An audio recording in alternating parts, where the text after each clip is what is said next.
Warm greetings from Sao Paulo, Brazil. I'm here as part of an extended academic trip, and since I will be traveling during part of the SFLIG conference, I'm recording my presentation to be on the safe side. The title is Semiotic System as Resources, the past, present and future roles of system networks in representing them. I've had the pleasure of taking part in the 20th Systemic Functional Linguistics Latin American Conference, ALSFAL 20, at the University of Brasilia, beautifully organized by Edna Cristina and her wonderful team. Just to give you a sense of how the conference started on a wonderful note, take a listen.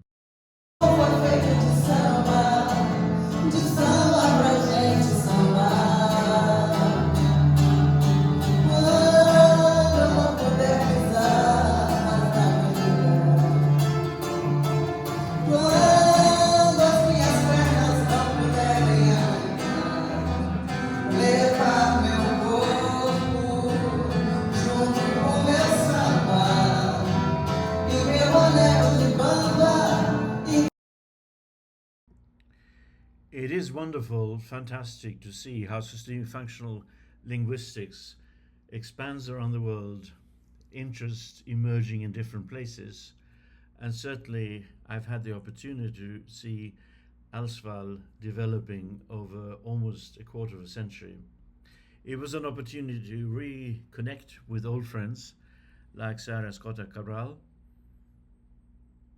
former students, and make new friends. It was interpersonally, ideationally a great occasion, including the pre-Congress Teaching Institute. There were also very excellent roundtables. Here are snippets from one with Ingrid Westhoff, Jesus David Lyons, and Edna Cristina, our host at the Congress. We had a wonderful group of participants from Brazil, of course, also from Mexico, Colombia, and Chile, and one from Portugal, Carlos Gouveia, and one from Spain, me standing in for other Spaniards. After that, I was very happy to spend time at the University of Sao Paulo. Again, a wonderful group of people. Paulo Segundo and his team of students, research students, the most active group of students I have taught in a very, very long time. Probably the previous time was also in Latin America. So this is a reminder of how wonderful it is to have this extended interest group around the world, and how important SFLIG is to sustain this and extend it in the online mode, including the West African chapter, WestFLIG. In the program, I'm now part of the 12th of November, 1530 to 1630. You will have seen the abstract. I will focus on the construal of language as a higher semiotic system, a resource for making meaning, a meaning potential, and Halliday's development of the system network as a way of representing language as a meaning potential. So this, of course, rests on his axial rethink in the 1960s, treating the paradigmatic axis as primary or fundamental rather than syntagmatic axis. In the 1960s, this idea was out of phase with linguistics, as were a number of other proposals of his, many related to the axial rethink, like the integration of intonation, like the continuum from grammar to lexis. In many respects, systemic functional linguistics is now much more in phase with other developments in linguistics, other traditions, and also across campus in other disciplines. But SFL is still unique in embracing Halliday's axial rethink and treating the paradigmatic axis as primary rather than, as it were, parasitic on the syntagmatic axis. So I think the present potential for system networks within linguistics is considerable, also in cross sciences, where network-based theories are not proliferating. And network-based theories enable researchers to observe, analyze, describe, and model systems of very phenomenal orders holistically. And network-based thinking is systems thinking. So in this respect, SFL is very much in phase with new cutting-edge developments across disciplines.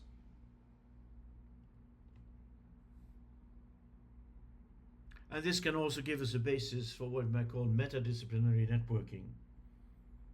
Looking across disciplines, trying out different versions of pluridisciplinarity, not only interdisciplinary, cross-disciplinarity, but also transdisciplinarity, a focus of a book edited by a great team forthcoming with Routledge next January. So transdisciplinarity and SFL. And one example is the development of neurosemiotics by Andolfo Garcia and his team in Argentina. Now, there have been some recent publications that are directly relevant to the theme of my talk. One a few years ago, actually, but it focused on the axial rethink. Halliday's effort and successful effort to make the paradigmatic axis primary, precisely because he conceived of language as a resource, not an inventory of rules. And last year, Jorge, Winfred and I published a few papers where we highlighted the system network as a very useful resource in applied linguistics and L2 education in particular, including L2 writing. And much of what I have to say is summarized or developed in a book that appeared in the Key Concepts of Systemic Functional Linguistics series with Equinox at the time, now with the University of Toronto Press. System and Systemic Functional Linguistics, a system-based theory of language. So I will take 6 steps in looking at system networks at 1. Representation of language as resource. 2. Chronicle of language development. 3. Record of choices in the processing of text. 4. Representation of strategies in writing. 5. Cartographic tool showing map of resources. And 6. The representation of multilingual meaning potential.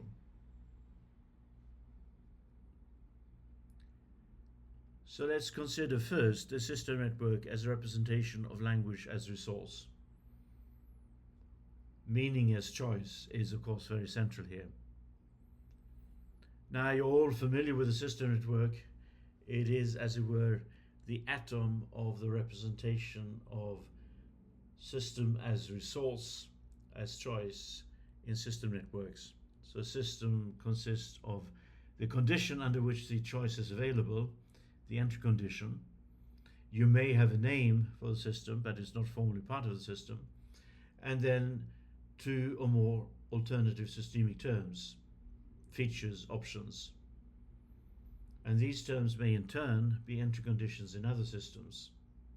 So if you look at the figure to the right, you have an entry condition clause, and you actually have 2 simultaneous systems that it is the entry condition of.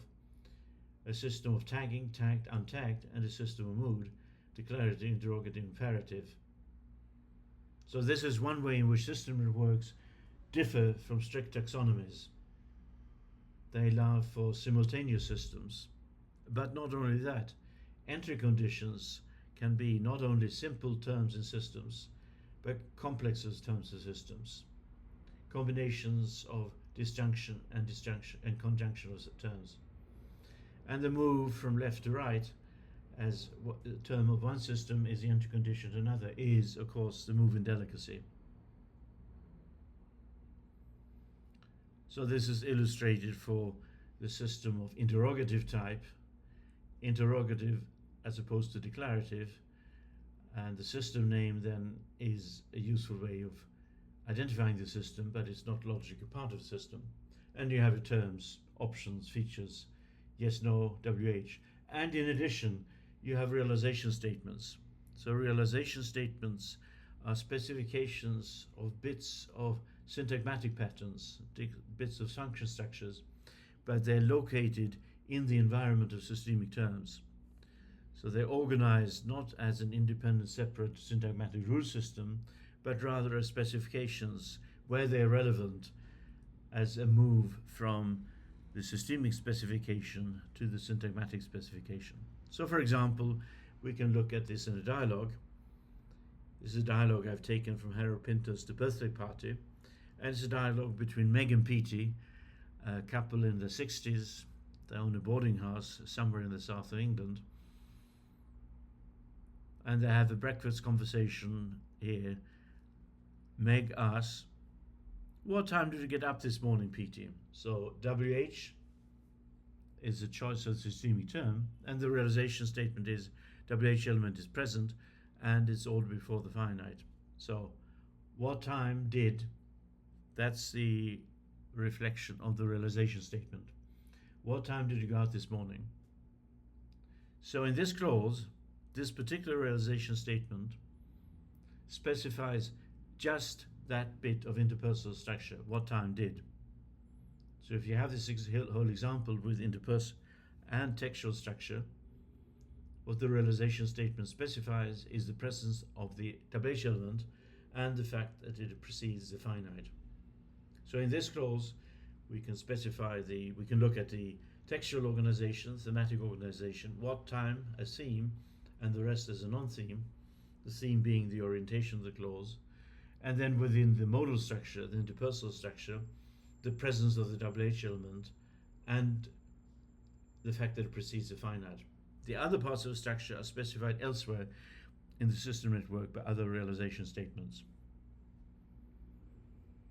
And the contrasting system, of course, is yes, no interrogative, demanding information not about a participant or circumstance, but about the polaritive clause. And that's realized by putting the finite before the subject. So like all realization statements, as I said before, they're located in the environment of the systemic, the paradigmatic organization. So you never specify too soon, or you never overspecified.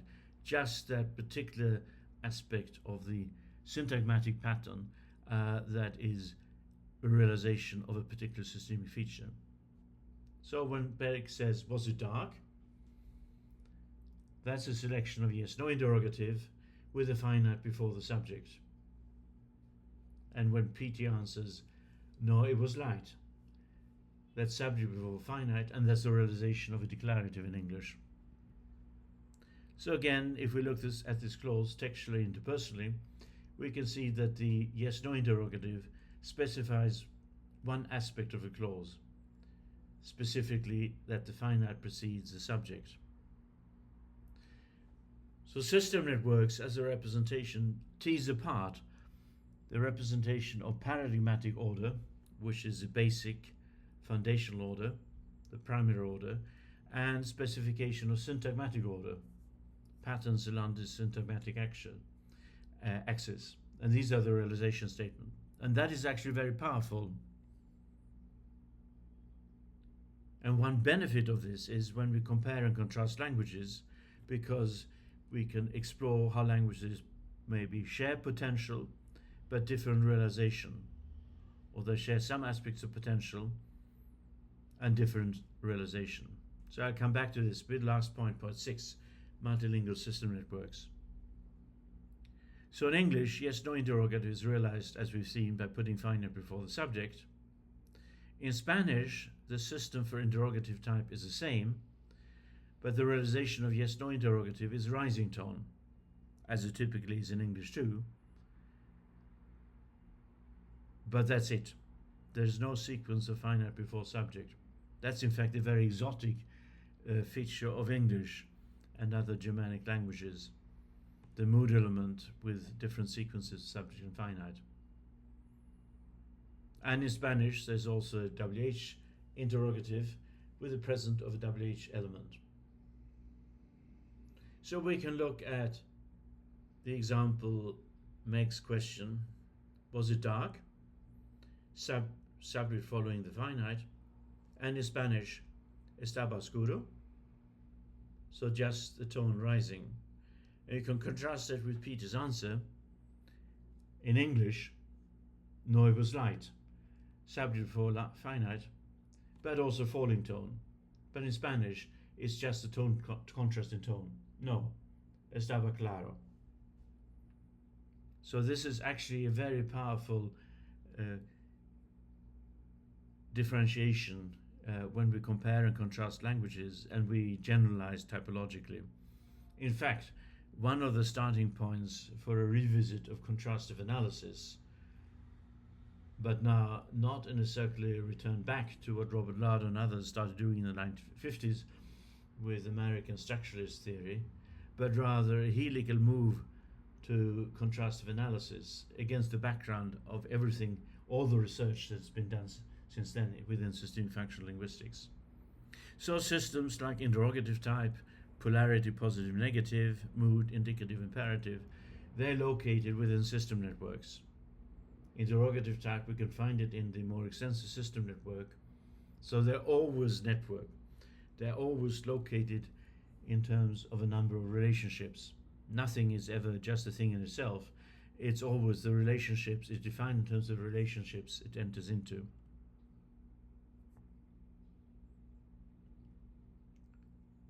So we can look at an example, a brief dramatization of this particular example from a BBC play recorded in the late 1980s.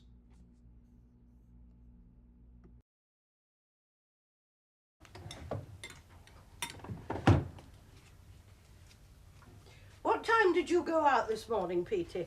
The same time as usual. Was it dark? No, it was light. But sometimes you go out in the morning and it's dark. That's in the winter. Oh, in winter. Yes. It gets light later in winter. Oh. Scintillating conversation, isn't it? Now, Meg and Petey are in their 60s. We can imagine they've been married for 40 years. So they had 40 times 365 breakfast conversations like this. One reason I like using Harold Pinter is precisely that his dramatic dialogue seems very mundane, very much like ordinary casual conversation, but he manages to create drama and higher order motifs out of this. So here we have our system of interrogative type within the total system network of mood. So you see, interrogative is the entry condition. It contrasts with declarative in the entry condition of another system, and both derive from indicative, which is also the entry condition to modal lexis, and so on. So that's the representation of language as a resource using system networks together with realization statements. The second topic then is using system networks to chronicle language development. And this was pioneered in Michael Halliday's longitudinal case study of one young child learning how to mean, starting in 1960 and then pursued for a few years. This was published in 1975 in Halliday's research monograph, Learning How to Mean. So system network chronicling language development, where we can bring out the sense of the growing meaning potential. The example here is taken from Halliday's study. The early phase of language development is nothing to do with the mother tongue. It is what Michael Halliday called proto-language, the child tongue that young children construct in interaction with immediate caregivers, starting somewhere around the age of 5 months. Now, Halliday took snapshots every 6 weeks of this, and that's what I've visualized here. So the time progressing down the arrow, and then the different snapshots of the system of interaction or interactional microfunction. So at this stage, the child tongue, the proto-language, is microfunctional, not metafunctional. A number of alternative microfunctions operating in different situation types, but they're not simultaneous, they alternative, and each is, as it were, its own little micro meaning potential. You can see if you move through these snapshots every 6 weeks that the system expands. So it starts with just 2 systems, then 3 systems, then additional systems, and at the last stage something interesting has happened. So greeting can be general, specific, or personalized, but it's personalized. There are actually 2 simultaneous systems, and the way that the young child being studied, Nigel, achieved this was at the content plane. He deconstructed the content, the expression at the expression plane. He deconstructed the articulative movement into 3 options identifying the person, Anna, Mummy, Daddy, from the prosody, from seeking and finding. And that was the first window, the first hint of the development of grammar. So that system was very significant. Now I've charted here the development in terms of the number of systems throughout phase 3 into phase 2, and you see it's in the personal area, in fact, not in the interactional area, that the number of systems grows. But there is a point where Nigel and other young children say to themselves, as it were, I've now learned the basics of how to mean. At the same time, I've discovered there is a perfectly good language spoken around me, or more than one, the mother tongue and mother tongues. Why don't I use what I've learned in terms of how to mean to make a transition into this existing language? So that's an example of using the system network to trace development in very early language studies, very early language development. But we can do this at any point onto Genesis. And here's an example from a project that Jorge, Winfred and I are pursuing. It's a longitudinal study of a Hong Kong student learning English as an L2 and learning how to write in English as an L2, academic discourse. And Winfred collected this over a number of years, and now the 3 of us are looking at samples from this to see if there are trends in the development towards written academic English.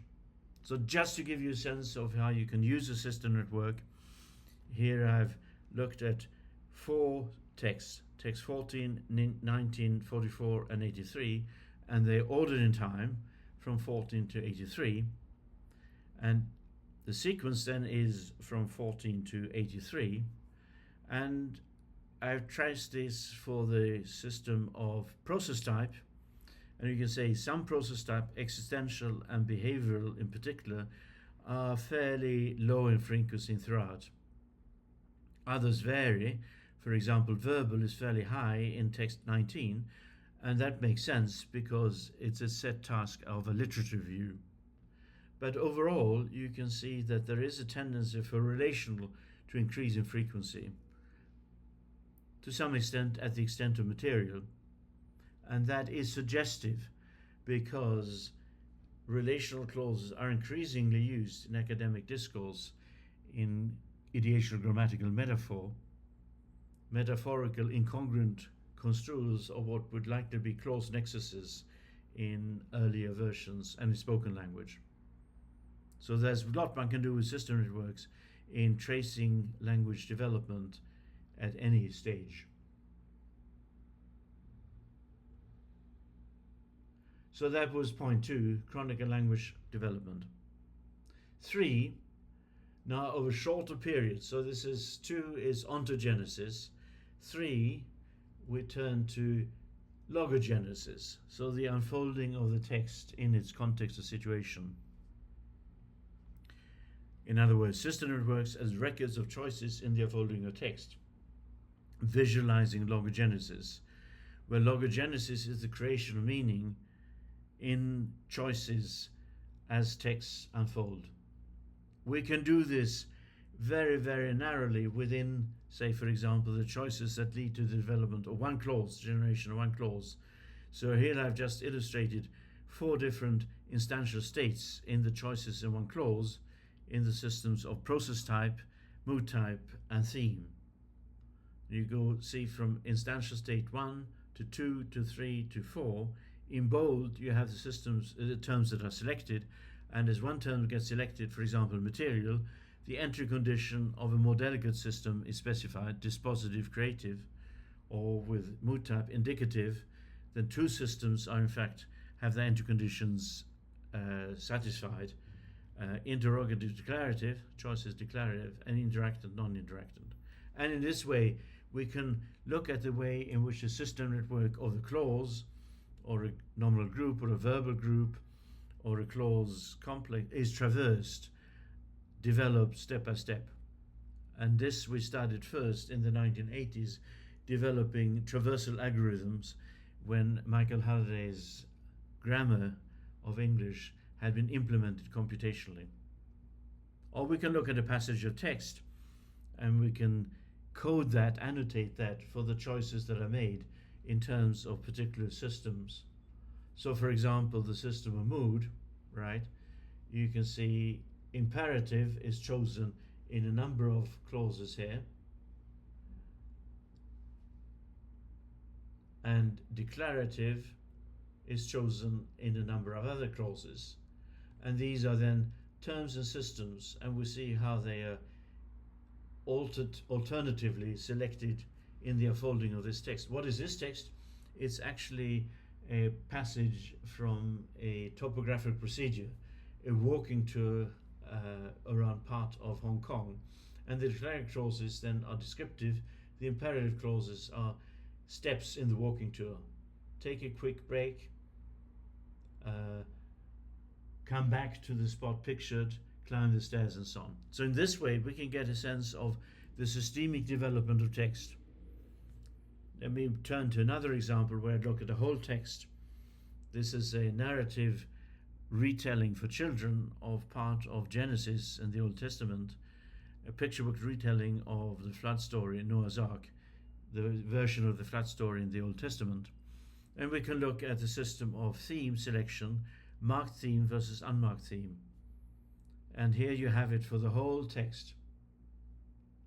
So marked theme in blue, unmarked theme in red. So you can see the selections here, as it were, punctuated by selections of marked theme, but the default is unmarked theme. And that already suggests something about the development of this text as a traditional story narrative text. I can magnify it a little bit so you see it more clearly. So you see the alternation. At certain intervals you get marked themes. And if you correlate this with the text, you will see very often the marked themes indicate episodic shifts. Episodic shifts having to do with time or space. So for example, in once, a very long time ago, one day, the very next morning. So this of course very familiar, but it's a very useful way of getting a sense of the effect of choices in text. Let me give you one more example of this.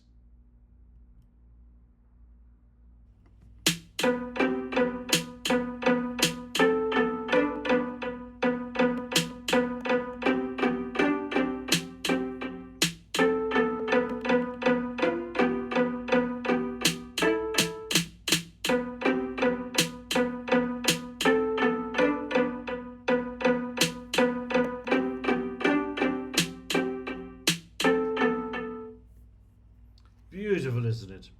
So this is a combination of a visualization of the choices. You haven't seen the text, of course.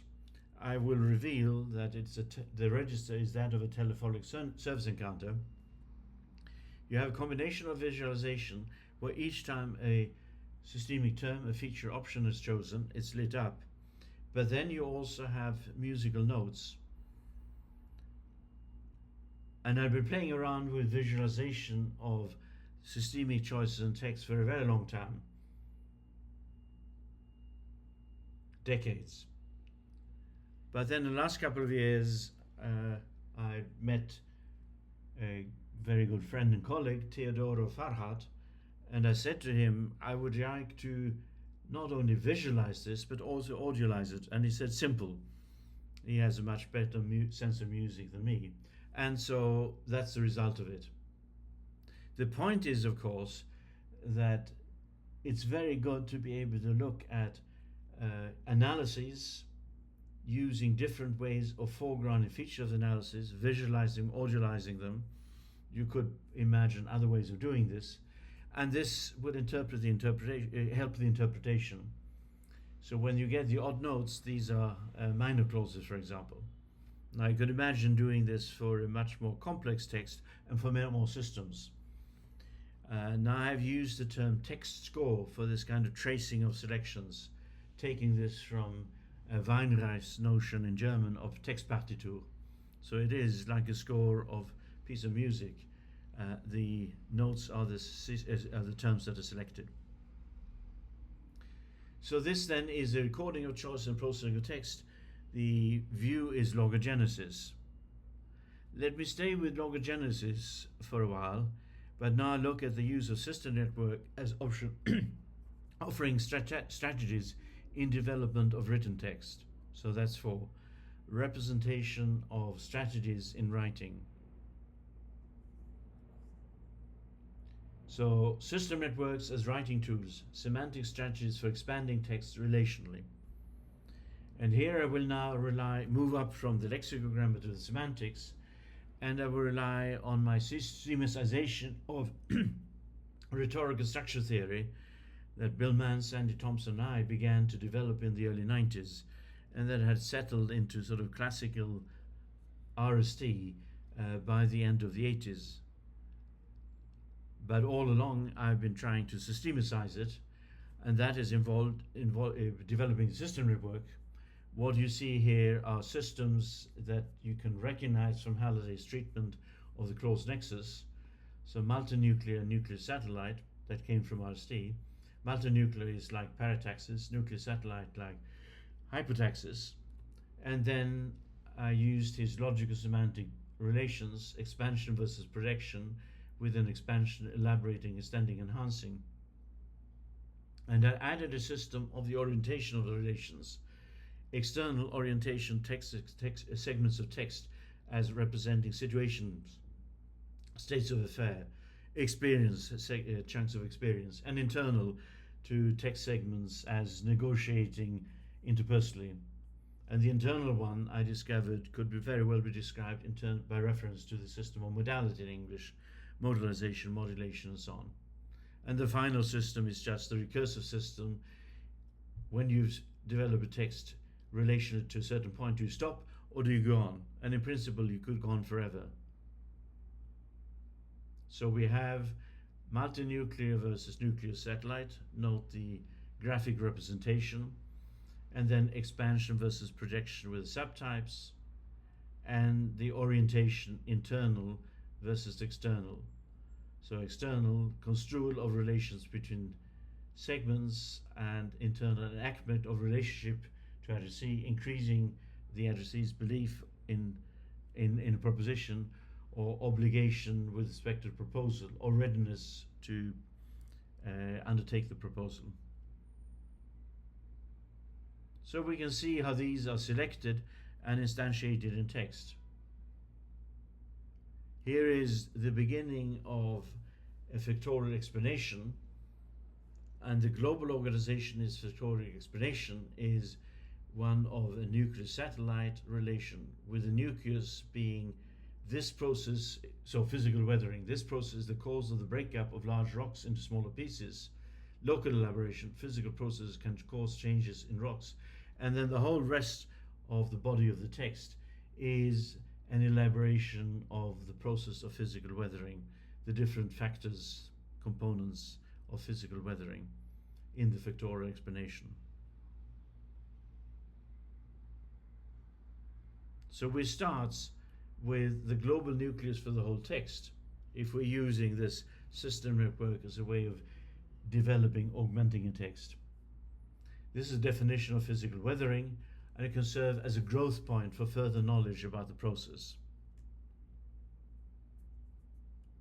So apart from the local elaboration, next we have an elaboration that brings in all the different factors. So the factors are introduced as an elaboration of the nuclear segment of the text. They are in fact organized in two additive segments.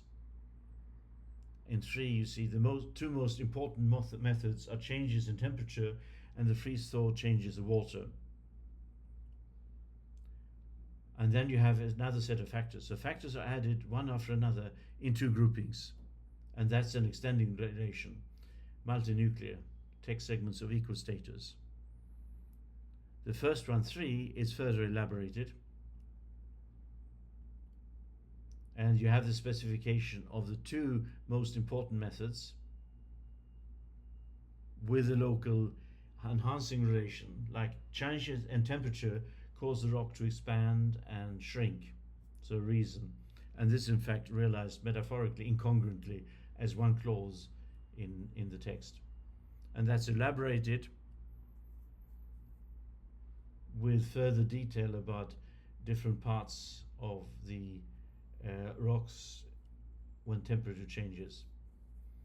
And then the second of the two most important methods or factors, and that locally is also developed as an enhancing complex. So if water is trapped in a crack in a rock and then freezes, it can force that crack to widen. So again, factors are added one after another in two groupings, and the second group is then introduced. And the nucleus of the second group is there are also 4 other processes that are important to the breakdown of rocks. Again then, as apprentice writer, for example, we choose among the possible relations, and having established this nucleus, we elaborate it with a satellite. And that satellite then introduces the 4 other methods, and they're simply 1 added 2 added 3 added 4. So here you can see the system network to the left, the potential for developing text as logical, semantic or rhetorical complexes, and the instantiation at the potential instance pole, the kind of instantiation in a particular text. And you can see where the different types of logical semantic relations dominate. So we can look at this from the most global, the macro organization, to the most local, the micro-organization, via meso-organization. And that is part of the registerial profile of text of this kind. So you remember that Michael Halliday characterized registers as the meanings that are at risk in a current institutional setting, a situation type. So the meanings that are at risk in pictorial explanation have to do logically with elaborating nuclear satellites relation globally, and then more locally with meso, and even more likely with micro enhancing. So construing knowledge from the logical semantic organization of text, we can use mind mapping tools, and we can relate the choices that produce this text to different nodes in the mind mapping tools. The nuclear part, and then the different methods. Or you can do it the other way around with apprentice writers. You could start with a mind mapping tool, schematic representation of the knowledge, that is the ideational meanings, and you can say explore this using the options available to you in the system of rhetorical or logical semantic relations, and using these relations to scan and extract meanings from the representation of the domain in question.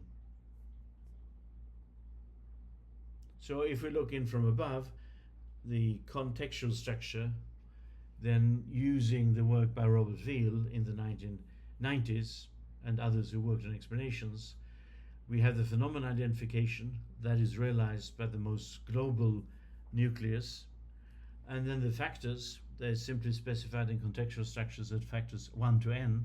They are realized by this expansion of the complex, elaborating complex, extending in a number of steps with internal nesting, and that gives you quite a purchase, quite a handle on the strategies for expanding the different elements or stages or phases of the contextual structure. So context and semantics logical.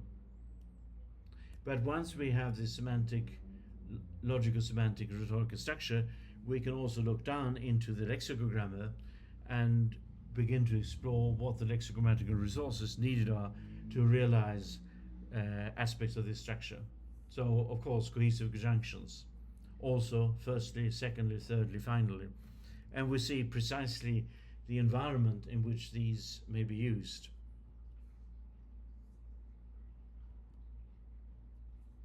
So, for example, also back in the extending multinuclear relation, and firstly, secondly, thirdly, finally, the steps in the extended additive relation, internal time, if you will. And we can also do this for close complexes, so the tighter integration within the grammar of logical grammar of close complexing. This first one might be a close complex. It turns out that it's realized downgraded as an incongruent metaphorical clause, as I mentioned before. But you do have a number of close complexes, and so this brings out that the close complex is a very useful resource for guiding the organization, local organization, in the logical semantic development of the text. So the close complex, especially in written English, does not extend into meso or macro organization, but it does help with the local micro organization. In spoken language, of course, it extends much further towards the macro. So grammatical metaphor then we can look at in relation to the logical semantic organization. The first one is organized potentially as a logical semantic complex, but is realized as a single clause. The second one too, and we all looked at 4 as well. So you can see how the ideational grammatical metaphors very often represent a kind of downgrading in the grammar in the realization of logical semantic, local logical semantic complexes. Congruent versus incongruent. So if you put them together, you can look at the contextual structure, phenomenon identification, factors, the realization and semantics, the global nucleus, the satellite, the global satellite, and then the lexicogrammatical contributions realizing aspects of the logical semantic structure. And so if you look at the logical semantic or rhetorical structure, you can say you have guidance from above, the contextual expectations, and you have guidance from below, the lexicogrammatical patterns, and then writers, readers infer other aspects of the logical semantic rhetorical organization. So a lot of inferencing going on, but inferencing is semantic processing. So note again the tendency in favor of selections, macro, in this case elaborating, global, micro, local, in this case enhancing, and meso in between. So that's again looking at use of system networks logogenetically, just as in number 3. In 2, we looked at it ontogenetically, and it would be very interesting to explore them also phylogenetically, and I have examples of this, but instead in 5 I will turn to the use of system networks as cartographic tools. So in tools in our comprehensive descriptions of different languages and different stratal systems within the languages. So system networks as cartographic tools. What you have here is an index into the systems we introduce and describe in Haller's Introduction to Functional Grammar in chapters 3, 4 and 5. Now these systems extend quite a bit in delicacy, and they're fairly nested at a certain point in terms of pasta-like complexity, complex entry conditions and so on. But to give a clear overview, a kind of index into the system, I created this representation where each rectangle here is simply the name of a system. So I suppress the details of the system, but you get still, on the one hand, a sense of the interconnectedness, and you get the sense of the steps and delicacy. And the interconnectedness gives you a clear view of a sort of cluster of textual systems, the theme, interpersonal system, mood, modality, polarity and so on, and experiential systems of transitivity. The lower ones, these are systems of circumstantiation that are less integrated in the current description of the system of transitivity, less integrated with process type and agency. And these can of course be located in a map of the resources of any stratum within language, also context. In terms of lexicogramma, the function ranking matrix was first introduced by Michael Halliday around 1970. So you can see how the different parts of this index into systems correspond to cells in the row of clause, that's rank, and the intersection with the metafunctional spectrum, transitivity, interpersonal, mood, textual theme, voice, conjunction, and so on. So that is very helpful in navigating around the description. And indeed, in the third edition of Halliday's Introduction to Functional Grammar, once Halliday invited me to come on board, he said, I'd like to introduce system networks. And we did. So they correspond to different chapters, the index I showed you. And I had already used system networks as a key navigational tools in my book from 1995, which was based on the computational modeling in the 80s onwards and the extension of Halliday's original clause grammar for computational use. So in lexigrammatical cartography, I developed the description navigating around system networks. And as I said, we used this also in the third edition of Halliday's IFG, or fourth edition, and in the forthcoming fifth edition, it will still be there, of course. So these correspond to different more detailed system networks. For example, the one of mood that I showed you before.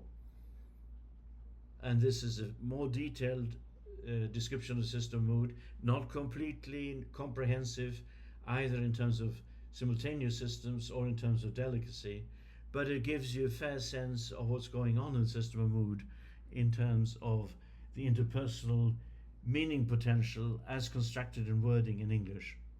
And in this version, I've indicated examples, constructed examples, to show the paradigms for each feature.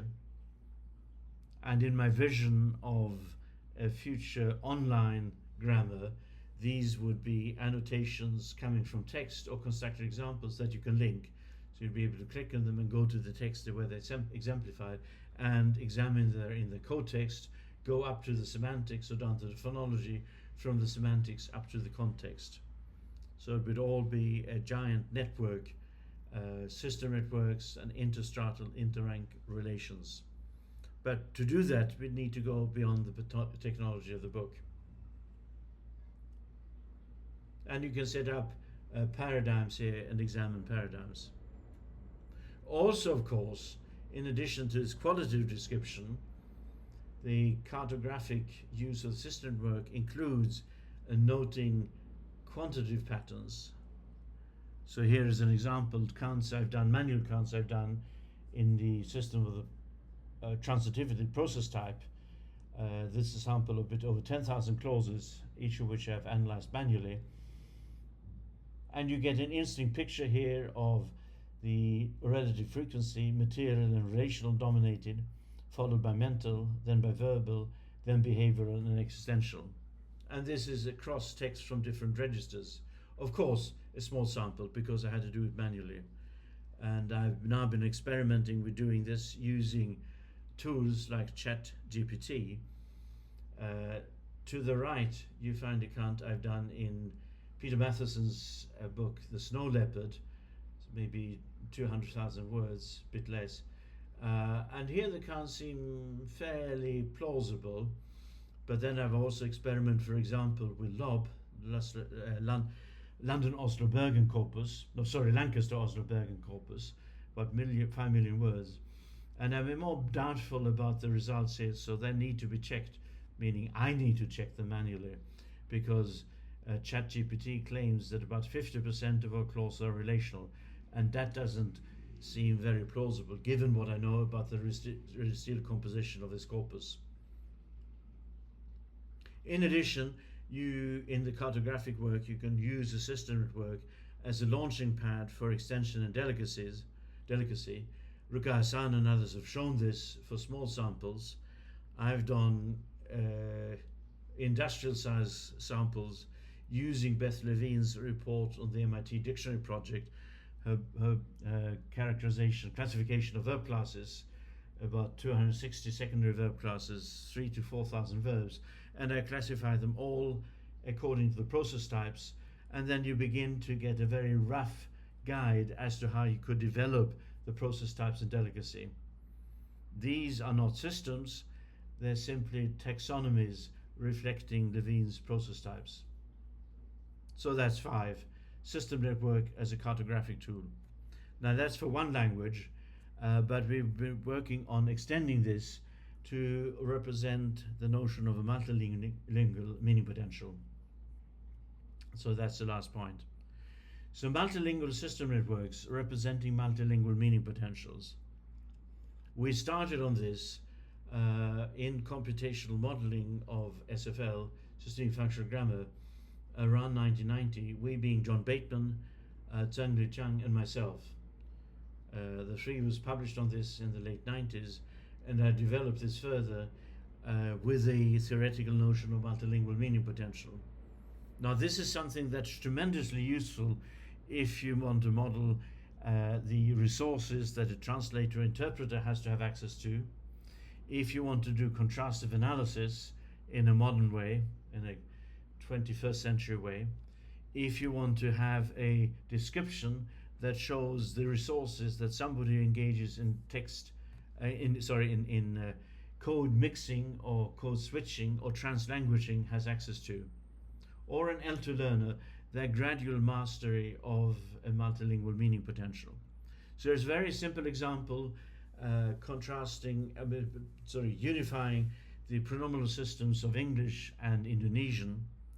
And the way this works is you put the information that's specific to one or more languages within partition. So the blue partition here with the conditional presence of English and Indonesian applies to both English and Indonesian. So you see immediately that the 2 languages share a good deal of pronominal potential. In fact, English is exhausted and the rest belongs to Indonesian. I come back to it in a second. So person, interactant, non-interactant, interactant person, speaker, speaker plus, addressee, non-interactant, singular, plural.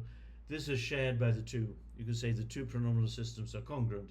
But then also immediately you see what's specific to one or the other language or multiple languages. In this case, Indonesian, and I've represented Indonesian within yellow partitions with the conditioning Indonesian. So you see very quickly that Indonesian elaborates speaker and addressee further in delicacy. Speaker inclusive and exclusive, very common distinction for addressees, and addressee singular plural. But in addition, very interestingly, you see that Indonesian has grammaticalized another vector in the pronominal system. And this is a vector of the tenor relationship having to do with power and solidarity, or power familiarity, status, neutral, non-neutral, if non-neutral, formality, formal, non-formal. And to the right, if you need to be convinced, I've showed you the realization of these different combinations in Indonesian. So this is a very quick way of getting a sense of a multilingual meaning potential. I mentioned the different uses. One more very quick example. This is now one I constructed for English and Korean, also a bit of Chinese. What's here in black without any colored partitions applies to all the languages, so English, Korean and Chinese. And what you have with partitions that are labeled with the language are specific to those languages. So you can think of these as unified or merged from descriptions for the separate languages, each of which with integrity for that language. So you can see for clauses in general, there's some relation difference between English and Chinese, Korean, and for English there are a number of specifications of by realization statements of the structure for indicative, declarative. So it has to do with a very exotic mood element of English in part. But the systemic potential as represented by the system network is the same.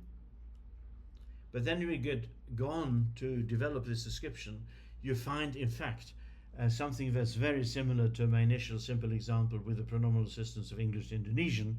You find that Korean grammaticalizes a whole other vector, and that again has to do with tenor parameters, the tenor of power and solidarity, the tenor of familiarity.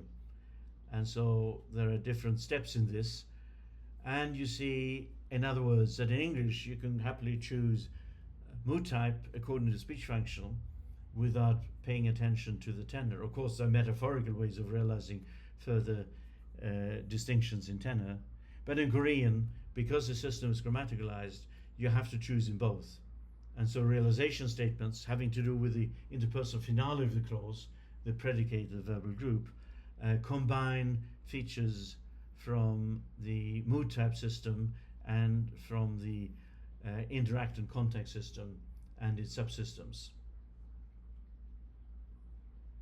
And so we could take in new work done in other languages, for example, a recent paper by Theo and Paulo on exclamatives in Brazilian Portuguese.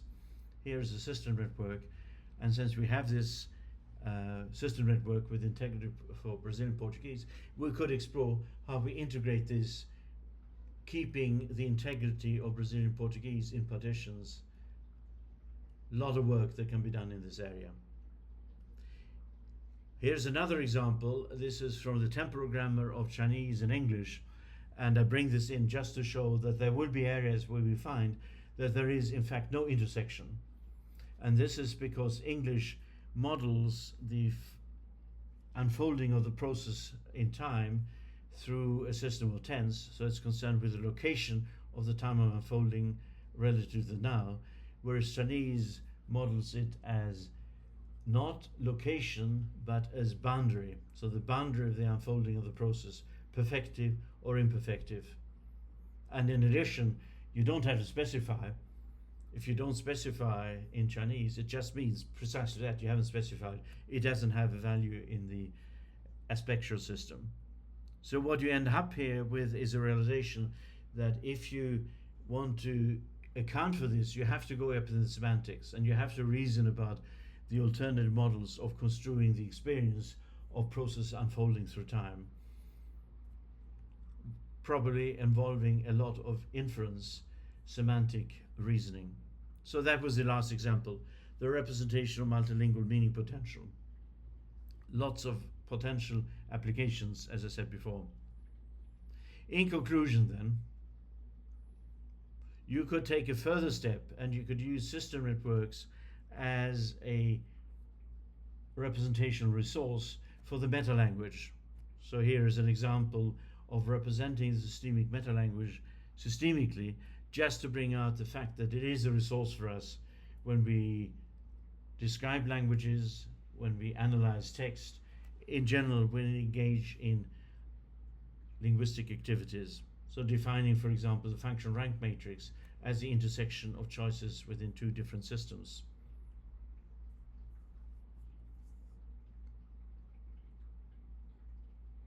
And we set that out, in fact, in the recent book by Kazuhiro Tori and myself, Systemic Functional Linguistics, A Complete Guide. In the other book I mentioned, the 23 book System and Systemic Functional Linguistics, I give an overview towards the end of the book of different characterizations of axiality of the paradigmatic and syntagmatic axis. As I said before, while systemic functional linguistics is now in phase with various insights and ideas across different linguistic frameworks and traditions, it is still uniquely the one theory that foregrounds this paradigmatic organization as primary, as foundational. As far as I know, you don't really find anything in linguistics of this kind. There was a proposal in the 60s, parametric linguistics, but it's not been followed up really. And there's more in historical linguistics. But outside linguistics, there is one very interesting scholar in physics, David Bohm, and he made a distinction in a 1980 book, Wholeness and Implicate Order, between implicate or enfolded order having primary relevance and explicate unfolded order as having secondary significance. I want to wrap up with that. So he says that in his book he talks about more concrete development of a new notion of order that may be appropriate to a universe of unbroken wholeness. This is the implicate or unfolded order. In the unfolded order, space and time are no longer the dominant factors determining the relationships of dependence or independence of different elements. Rather, an entirely different sort of basic connections of elements is possible, from which our ordinary notions of space and time, along with those of separately existent material particles, are abstracted as forms derived from the deeper order. These ordinary notions, in fact, appear in what is called explicate or unfolded order, which is a special and distinguished form contained within the general totality of implicate orders. And a bit later he says, primary relevance is to be given to the implicate order, while the explicate order is to have secondary kind of significance. Now in the book I suggest as a way forward in terms of a research program that we could interpret this as analogous to axiality, to the axial distinction. That implicate order is like paradigmatic order and explicate order is like syntagmatic order. And I give examples also from writings by Worf that sort of suggest to us that the deeper order is paradigmatic order. What is easier to note, observe, and comment on, of course, is explicate order or syntagmatic order. So we can match up what Bohm says of what's easy to observe in physical systems with what's easy to observe in linguistic systems, or indeed semiotic systems from other kinds. Now I began with a little bit of personal experience the last few weeks, very, very positive, exciting in Brazil, the networking of interest groups in SFL around the world. Now I'm heading to Hong Kong, China, and there will be a conference at a center within the Halliday Institute, a center that was launched earlier this year, the Christian MIM Matthiessen Center, at the initiative, instigation, and thanks to the force of Professor Ding. And here you have some snapshots of this physical center. And there will be a very interesting conference, I hope, that you can access online through VUV. And I hope that this center will develop also in such a way that it is relevant to members of the Systemic Functional Linguistics Interest Group in general, and also of the West African chapter of the group. So thank you for your attention. I'm delighted and honored to be with you, even though it's only virtual. But I think it's very exciting that it's possible to have these online conferences that allow us from different parts of the world, whether we're on the ground in Africa or Latin America, North America, the Pacific region, Eurasia, different parts of Eurasia and so on. In principle also Antarctica and Arctica, to take part. And that really gives a sense of the network community that has been developing for a long time and is continuing to flourish. So warm thanks for including me. I wish you all the very best for the continuation of the conference. Thank you.